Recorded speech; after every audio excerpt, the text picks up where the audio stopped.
Hi, today I am really excited to be here with you to share a book I just finished called Song for a Whale that is by Lynn Kelly.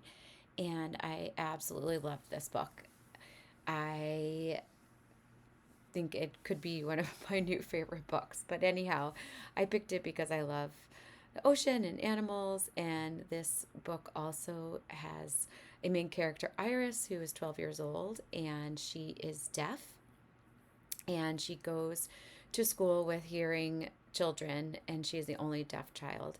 And she gets very frustrated because it's hard for her to communicate. She has an interpreter.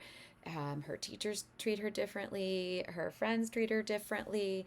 And one of the girls that wants to be her friend tries to learn sign language, which Iris finds extremely frustrating because she can't understand her.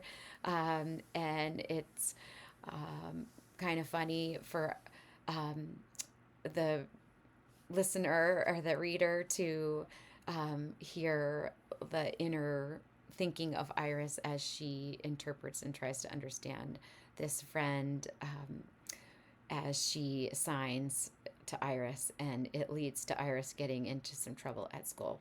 So Iris has a teacher that plays for her a video, or plays for the class a video that is about a whale called Blue 55.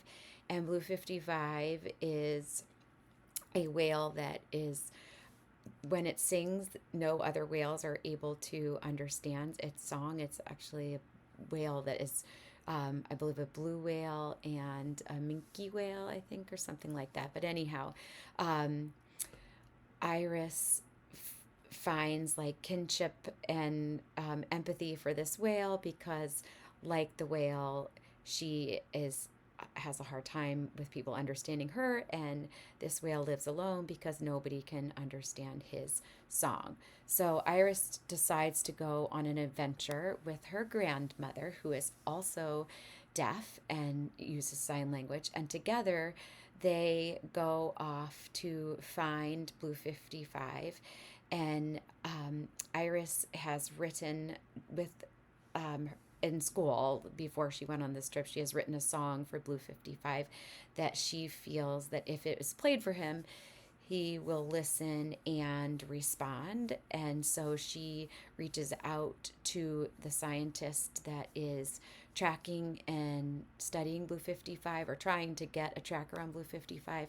So, anyhow, Iris and her grandmother go off on this adventure to meet this scientist and try to communicate with Blue 55. And it is just awesome. On her way to meet Blue 55, she finds a friend on the cruise ship that she is taking to Alaska. And the girl's mom is a scientist. So you kind of hear some interesting perspectives on that. And um, it's interesting how Iris is able to communicate with people either reading lips, writing notes, them learning some simple signs. But anyhow, I do think that this book has a lot to offer children, especially for understanding what it's like for someone to be deaf or hearing impaired and the frustrations that they feel. And then also, giving the reader empathy, in terms of understanding that Iris shows so much growth throughout the story, and her relationship with her grandmother, and then her relationship with her mother, her relationship with her father, who is hearing and is often frustrated. Iris is often frustrated with her dad, and her grandfather, that also was deaf, that she was very close with, had passed away. So there's a lot of emotional components for the book.